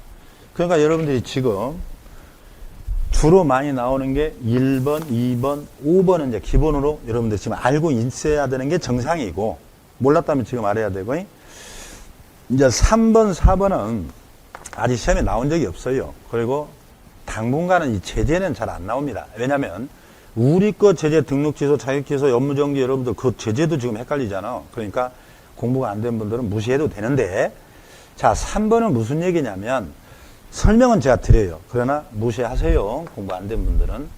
자, 매수신청 대리인으로 등록 후 그랬어요. 등록했어. 처분을 받았어. 근데 매수신청 대리 등록 요건을 갖추지 않게 된 경우 이런 경우 지방법원장은 매수신청 대리를 등록 취소해야 되느냐 이 말이에요. 지금. 그러니까 등록 당시에 요건에 미달됐어요. 근데 등록해줘 버렸어. 나중에 밝혀졌어. 그러면 무조건 등록을 취소해야 돼요. 나중에 밝혀진 건 무조건 해야 한다니까, 절치. 근데 여기는 등록 받을 때는 아무 문제가 없었다니까. 그리고 이후에 요건이 이제 미달된 거지.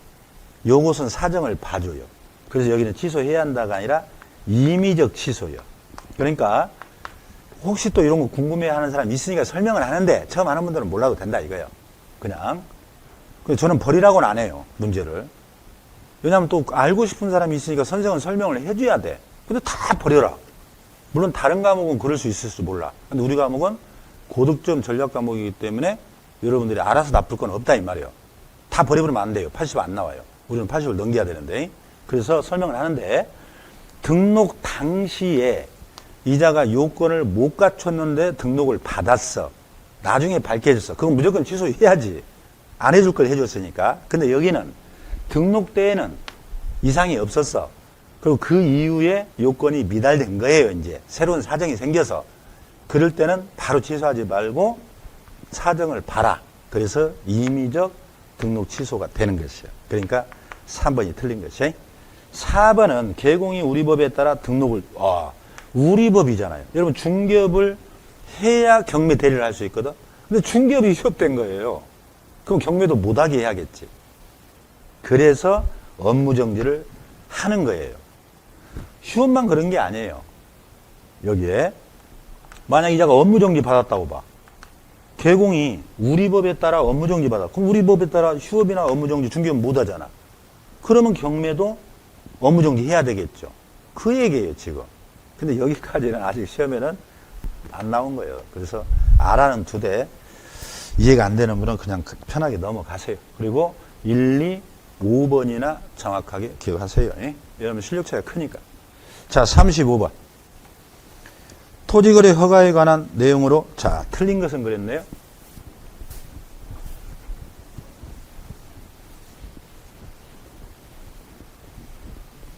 요것은 뭐 어렵지 않으니까 바로 설명을 드리면, 자, 1번 볼까요? 시군구청장은 허가받은 토지를 허가받은 목적대로 이용을 하고 있지 아니한 자, 포상금을 아까 지급할 수 있다. 아까 얘기했네. 자, 포상금 사유가 이렇게 곳곳에서 묻는다니까. 그럼 포상금은 가장, 거짓말, 잘하는 사람에게 포상금을 허가한다. 요게 허가가 바로 요거예요. 허가를 안 받았거나 거짓으로 허가를 받았거나 허가받고 취득한 자가 목적대로 이용을 않거나 요 세 개가 바로 허가와 관련된 거예요. 그래서 요것은 포상금 사유가 됩니다. 그 다음에 가장, 매매 이런 것들 신고라든지 가장 해제 신고라든지 거짓 신고한 자들 이것도 포상금 사유예요. 그래서 답은 바로 1번이요. 2번 여기서는 인근도 허가구역 지정합니다. 인근, 우려가 있는 지역 인근. 그 다음에 시도지사 허가구역 지정 해제죠. 해제나 축소 같이 얘기하여 심의 거쳐야 됩니다. 키워드가 허가구역 지정은 장관 또는 시도지사가 허가구역을 공고한 날 5일이죠. 효력은이 여기서 주의해야 돼. 장관하고 시도지사가 공고한 날이에요. 시군구청장이 아닙니다. 또 그거 막 틀린 사람들이 있는데. 그 다음에요. 15일 이내에 허가 불허가 처분. 자, 그래서 35번도 여러분들이 그 1번 포상금 사유 가장 거짓말 잘한 자에게 포상금 허가한다 이렇게 외워보라고 를 그랬죠. 자, 그 다음에 36번 이제 명의신탁에 대해서도 또 이런 민법에서도 하지만 또 우리 시험에서 나온단 말이죠. 명의신탁도 좀 정리를 해드리면, 자, 봐봐요. 갑은 친구 을, 을을 명의 수탁자로 해서 계약 명의신탁이라고 써놨네요. 그러니까 소유자는 지금 병권에, 병이, 여러분 이것만 간단하게 읽으면 돼요.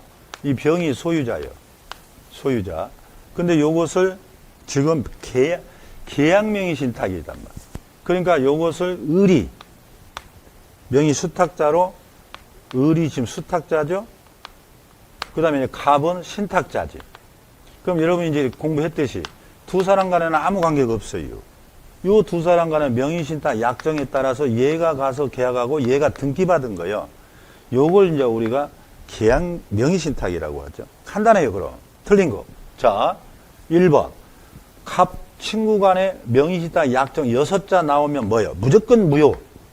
6자는 무조건 무효라 있어. 여기에 따른 등기도 무조건 무효고요. 자, 2번. 소유자 병이 갑을 사이에 명의신탁 약정이 있다는 사실을 알았네. 악이네. 자, 여기서 보면 지금 갑과 을이 명의신탁 약정을 했다는 사실을 얘가 알았어. 알고도 계약했다는 것은 세 사람이 짠 거예요. 그래서 모두 다 무효 처리해버려요. 그래서 여기 보면은 무효이다. 알았으니까. 맞네요. 그럼 무효가 되면 어떻게 돼? 소유권은 복귀하지. 그래서 병이 아까 알았잖아. 악이잖아. 그럼 토지는 소유자 병에게 복귀하는 거예요. 그래서 3번도 맞네. 4번. 병이 갑과 을 간에 명의신탁 약정을 몰랐네. 이제 선이면 이제 얘가 유효가 돼서 소유권을 을이 취득해 버렸죠. 그래서 몰랐다면은 갑이 취득한 게 아니라 수탁자인 계약자인 수탁자가 취득해 버립니다. 이게 답은 바로 4번. 근데 5번 봐요. 수탁자 을이 갑을 간에 명의신탁 약정이 있다는 사실을 알고 있는 정 3자가 나왔네. 3자가 알았다는 거지. 그럼 여러분 뭐예요? 3자는 선, 악을 불문하고 얘는 소유권을 취득하잖아요. 그러니까 5번 맞는 얘기죠.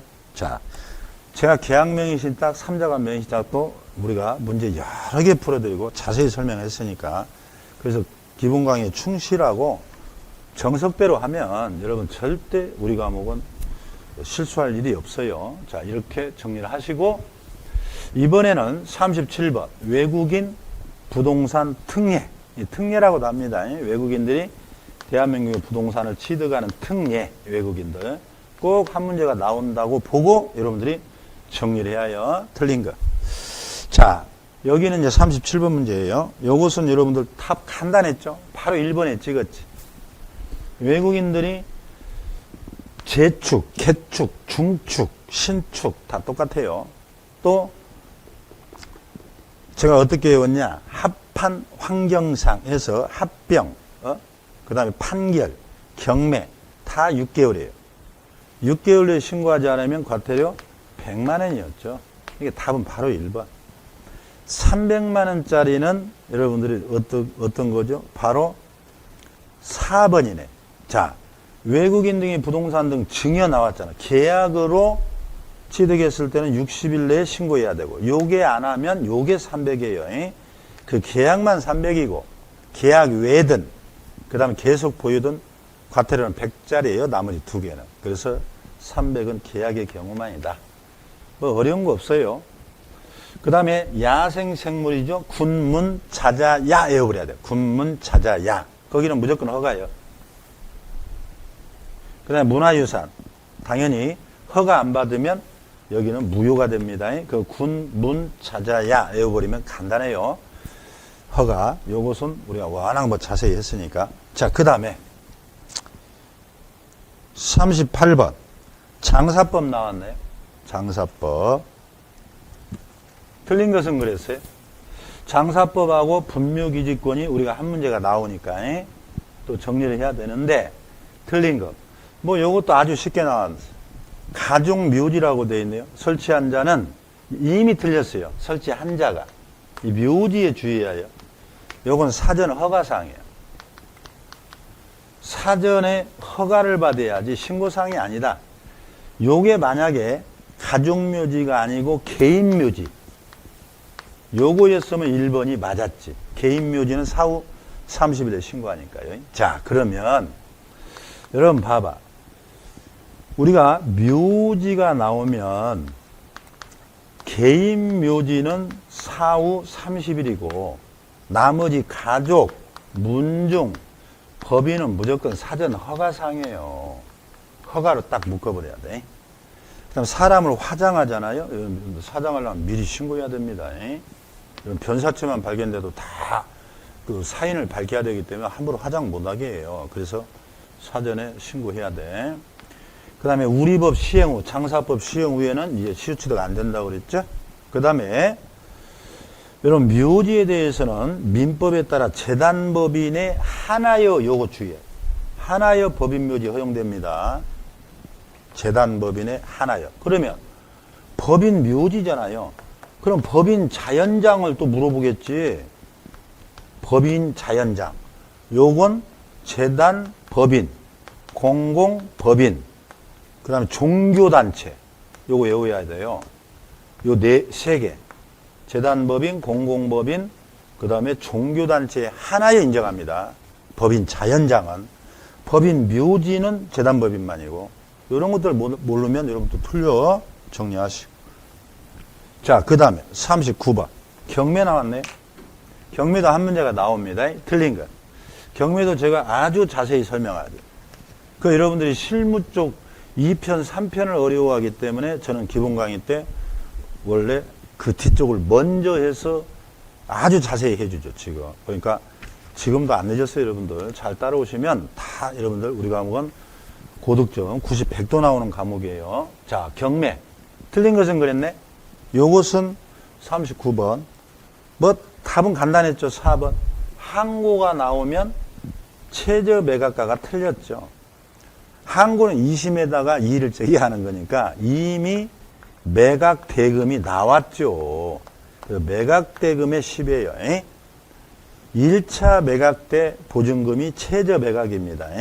그래서 최저 매각하고 매각 대금 구별해야 돼. 자, 경매는 허가받지 않는다. 요거 자주 나온다고 그랬죠? 요 경매, 공매는 허가 안 받아요, 원칙이. 근데 농지는 농지증은 받아야 돼. 요 농지증 주의해야 됩니다. 경매, 농지증 받아야 돼요. 허가는 안 받지만. 매각 방법은 3가지. 그 다음에 법원 외의 장소에서 허가받아 할 수 있다는 거. 그 다음에 매각 허가가 확정되면 대급, 지급 기일이 아니라 기한이에요. 보통 한 달 정도 기한을 줘서 돈 내라 그래요. 요거. 자, 이제 마지막 문제 40번. 부동산 거래 신고서 작성 나왔네요. 꼭 한 문제 나오죠. 신고서.